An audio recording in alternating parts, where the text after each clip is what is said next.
Mengapa orang Tiongkok cenderung lebih bersatu dibanding negara lain? Nama saya Ricky Suwarno, berdiri di atas pundak dua superpower Amerika Serikat China melihat masa depan Indonesia. Ketika pandemi COVID-19 melanda Wuhan, sebuah kota di bagian timur tengah Provinsi Hubei, China, dan di lockdown pada tanggal 23 Januari 2020, semua aliran anti-China di dunia mencapai klimaksnya. Terutama negara barat berpikir bahwa China akan mengalami kekacauan dari internal sampai eksternal. Namun hasilnya di luar dugaan semua orang. Sebaliknya, yang dilihat dunia adalah Tiongkok yang berkemampuan tinggi dalam memobilisasi rakyatnya, atau Tiongkok yang sulit dikalahkan.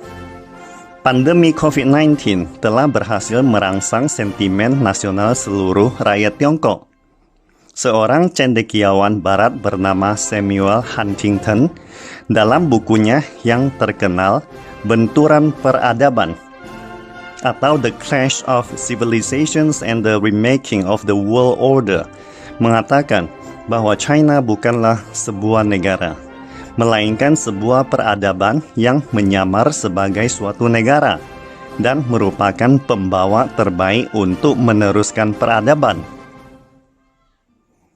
Seperti yang kita ketahui, ada 4 peradaban besar dalam sejarah manusia, yaitu peradaban Mesir kuno, peradaban Babilonia, peradaban India, dan peradaban China.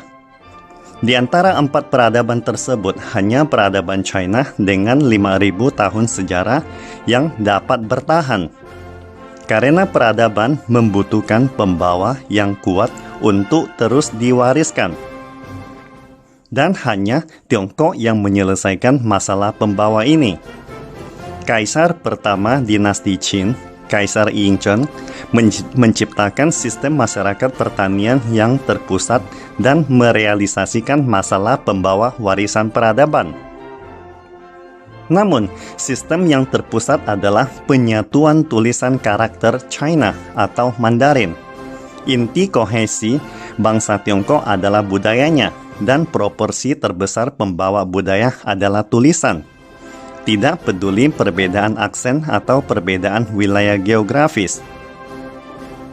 Semua orang di seluruh wilayah China menulis kata dan tulisan yang sama dengan pena mereka. Ini adalah identitas budaya yang mengarah pada identitas etnis. Sebelum dinasti Qin, ada 4 sistem berturut-turut yang tidak mengakui sistem dinasti sebelumnya dan ingin menggulingkannya sehingga mengakibatkan ketidakstabilan sosial. Rakyat Tiongkok pada waktu itu jelas tidak mengerti arti dari sistem terpusat yang digagaskan oleh Kaisar Qin. Setelah Xiang Yu menggulingkan dinasti Qin, dia terus menerapkan sistem pemblokiran atau sistem tertutup yang terus mengakibatkan peperangan untuk beberapa generasi dinasti berikutnya. Sampai akhirnya mereka menyadari pentingnya sentralisasi kekuasaan saat dinasti Qin. Untuk memastikan kecerdasan para pejabat dari latar belakang yang berbeda dapat memenuhi standar yang seragam, mereka mengharuskan para pejabat memiliki 3 kesatuan pandangan, yaitu pandangan hidup, pandangan nilai, dan pandangan dunia.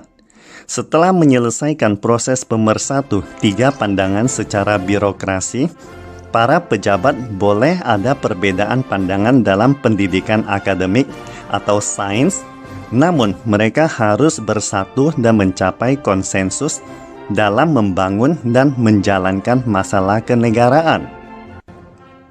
Pada akhirnya, model kekuatan terpusat seperti itu baru sepenuhnya tersistematisasi. Semua rakyatnya diharuskan membaca buku-buku Konfusius dan Mencius dan menulis tulisan yang sama, tidak peduli dari mana asal-usul mereka. Semua rakyat juga diharuskan untuk berpikir bahwa mereka berasal dari negara yang sama, kelompok etnis yang sama, dan memiliki budaya yang sama. Mereka harus mengenali bahwa hanya persatuan adalah harapan menuju negara maju dan adidaya.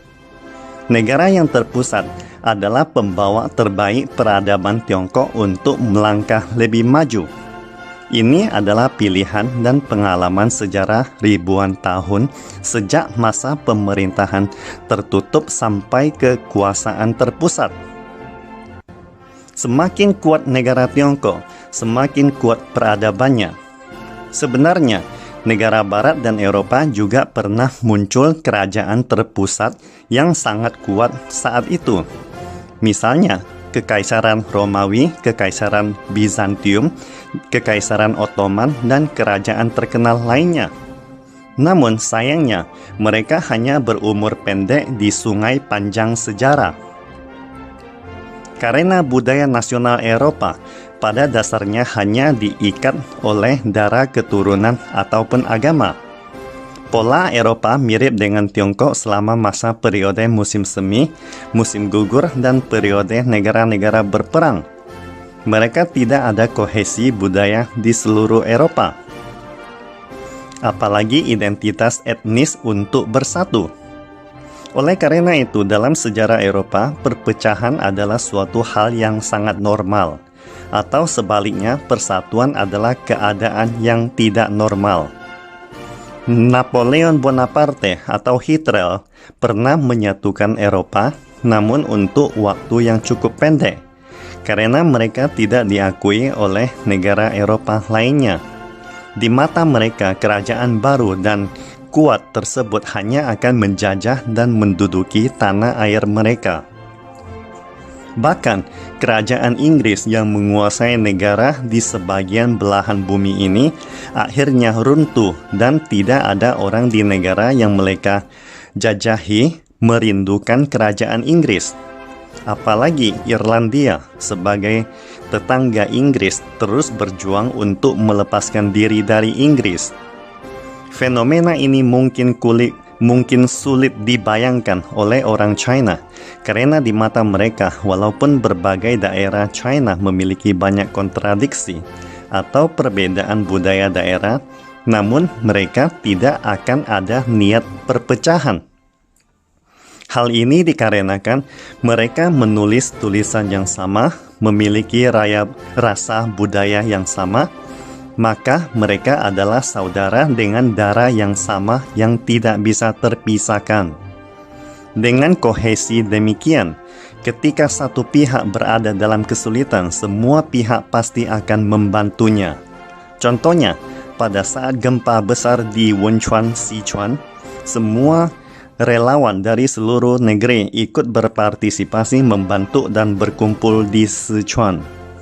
Semua rakyat Tiongkok mengumpulkan persediaan makanan dan obat-obatan, menyumbangkan uang, dan bekerja keras mengatasi kesulitan para korban daerah Wenchuan.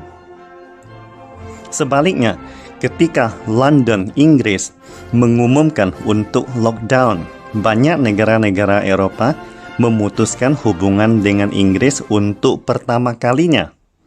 Tidak ada tim medis, tidak ada sukarelawan, dan tidak ada sumbangan dari negara sesama Eropa. Inggris langsung menjadi satu dunia kecil yang terisolasikan. Kemampuan mengorganisasi dan memobilisasi yang sangat kuat dari pemerintah Tiongkok jauh berbeda dengan negara-negara Barat ketika orang Tiongkok menghadapi bencana. Orang Tiongkok memiliki semangat berperang yang luar biasa. Fondasi semangat ini adalah kohesi budaya yang super kuat dari peradaban orang Tiongkok. Yang mendukung semangat ini adalah kemampuan mengorganisasi yang super yang dibawakan oleh kohesi budaya yang super kuat dari peradaban China. Sebagai contohnya lagi, dalam menanggapi epidemi COVID-19 waktu Wuhan di lockdown tahun lalu, orang-orang Tiongkok menciptakan keajaiban membangun rumah sakit penyakit menular raksasa dalam 10 hari. Tahukah Anda apa yang mendorong keajaiban ini? Pertama-tama, mereka memiliki komando pusat darurat dari pemerintah Beijing untuk memerintahkan 7.500 tukang bangunan dan ribuan peralatan mekanik untuk membangun sarana penyelamat jiwa demi menampung 1.000 tempat tidur dalam 10 hari.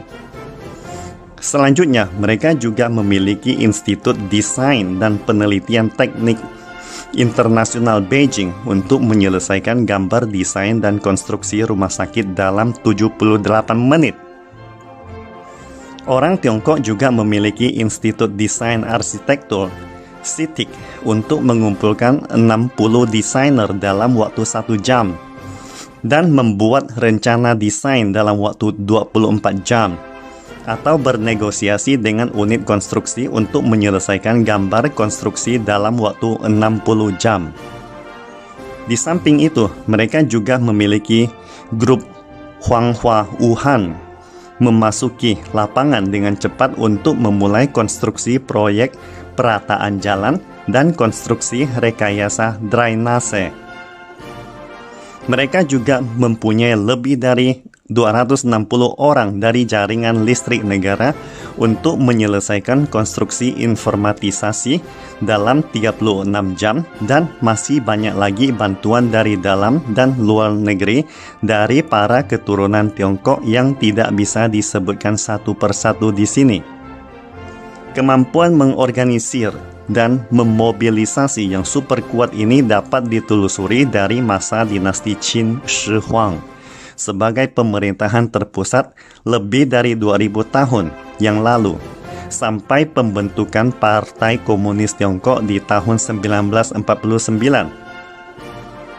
Partai Komunis Tiongkok tidak hanya membangun kembali kepercayaan diri dan kohesi nasional, tetapi juga mempopulerkan pendidikan dengan menyederhanakan karakter tulisan Tiongkok, menjadikan orang Tiongkok sebagai kelompok orang yang paling disiplin dan terorganisir. Sejarah 5.000 tahun warisan peradaban China seperti perasaan keluarga dan negara dan rasa misi peremajaan nasional telah berhasil menembus ke dalam darah setiap orang Tiongkok.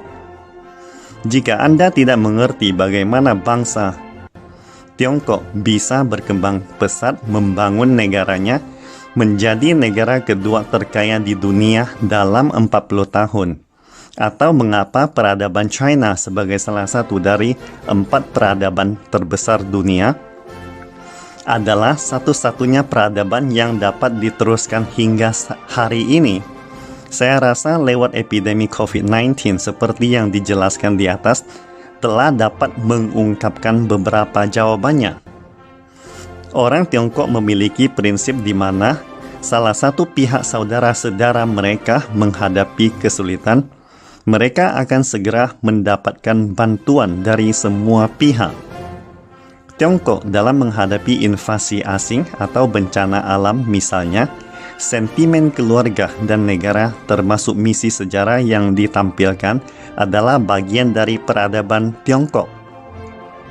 Tiongkok tidak hanya mewakili suatu negara, tetapi juga mewakili pembawa peradaban yang mewarisi 5.000 tahun sejarah. Itulah sebabnya, mengapa orang Tiongkok cenderung lebih bersatu dibanding negara lain. Pastikan Anda subscribe dan share akun ini supaya senantiasa mendapatkan info terbaru tentang teknologi terkini AI berkaitan. Salam Indonesia Maju!